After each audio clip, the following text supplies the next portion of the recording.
할렐루야, 하나님께서 새 하루를 허락해 주셨습니다. 오늘 하나님이 주시는 말씀은 레위기 16장 1절, 3절에서 10절 말씀입니다.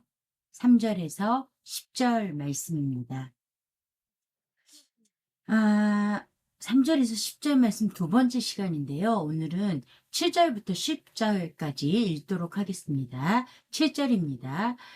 또 그 두 염소를 가지고 회막문 여호와 앞에 두고 두 염소를 위하여 제비 뽑되 한 제비는 여호와를 위하고 한 제비는 아사셀을 위하여 할지며 아론은 여호와를 위하여 제비 뽑은 염소를 속죄제로 드리고 아사셀을 위하여 제비 뽑은 염소는 산채로 여호와 앞에 두었다가 그것으로 속죄하고 아사셀을 위하여 광야로 보내지니라. 아멘. 자, 이제 레위기 16장은 대속죄일에 대한 말씀이에요. 대속죄일이 왜 시작이 되었는가 라는 것부터 시작을 해서 그때 준비해야 할 속죄일을 위한 준비해야 할 것과 또 속죄일을 지키는 방법, 그 모든 것들을 가르쳐 주는 게 레위기 16장이에요. 그래서 레위기 16장이 무엇으로 시작했어요? 나답과 아비후의 죽음. 아론의 아들인 나답과 아비후가 다른 불을 들여서 즉각해서 즉시 그 자리에서 죽고 말았어요. 자, 그 말씀으로 시작을 하셔서 뭐라고 말씀하셔요? 이 아론에게 너는 그냥 회막문에 들어가지 말아라. 이렇게 말씀을 하고 계시죠. 자, 그래서 너 자신부터 정결해야 된다. 제사장, 대제사장으로서 다른 이들의 제사를 지내기 전에 먼저 누구부터요? 자기 자신부터 정결해야 된다라는 말씀을 하셨어요. 그래서 우리가 무엇을 알 수 있었죠? 우리가 하나님 앞에서 먼저 정결하여 졌을 때 비로소 그 다음 일을 할 수 있다라는 거죠. 우리가 우리 자신이 먼저 하나님 앞에 거룩함으로 깨끗하여졌을 때 하나님의 말씀에 순종하는, 하나님의 통치 아래에 순종하는 사람으로 살 수 있다라는 부분까지 했습니다. 그렇다면 오늘 레위기 16장 3절에서 10절 말씀 두 번째 시간은 먼저 자신이 정결해진 다음에 하나님의 통치 아래 살아간다는 것은 무엇인가? 그것에 대해서 우리가 보게 될 것입니다. 두 염소 이야기를 우리가 본문을 통해 보았어요.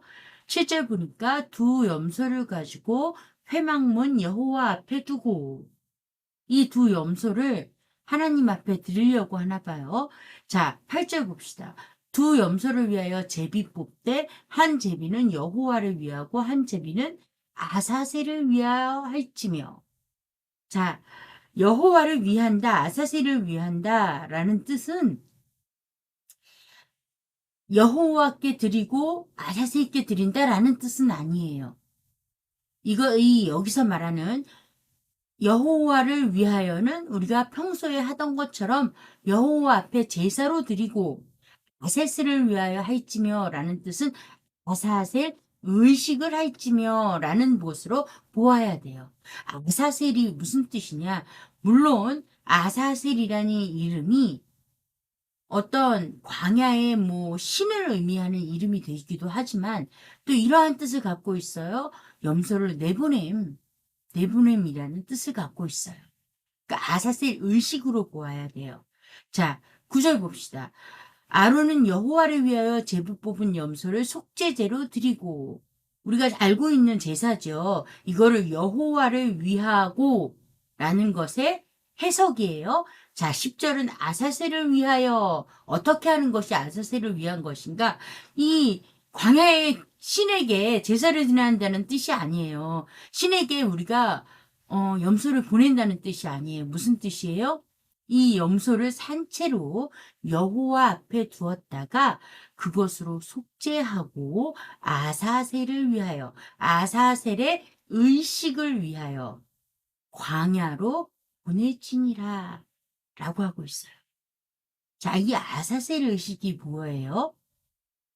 그 동물, 아사셀 의식에서 광야로 보낼 동물에게 죄를 안수한단 말이에요. 죄를 넘겨줘요. 죄를 넘겨주어서 그 죄를 지고 광야로 내보내는 거예요. 마치 죄를 떠나보내는 거와 같이. 이 진영 안에서 밖으로 떠나보낸다. 즉, 우리에게서 우리 밖으로 죄를 내보내는 의식이라는 거예요. 그 의식을 아사셀 의식. 아마도 이 아사셀이라는 단어는 레위기 16장에 있는 독특한 단어일 수도 있어요. 자, 제가 서두에 말씀을 드렸어요. 7절에서 10절 말씀을 통해서 먼저 자신이 정결해진 다음에 있어야 할 일. 자, 무엇이라고요? 먼저 대제사장인 아론이 정결해진 다음에 이 아론이 그 다음에 무엇을 해요? 실제로 자신이 정결해진 다음에 제사를 해요. 누구를 위해서? 자신과 자신의 가족들, 또 누구를 위해서요? 이스라엘 백성들을 위해서. 그래서 항상 제가 레위기를 반복해서 말씀드리면서 이러한 말씀을 드렸어요.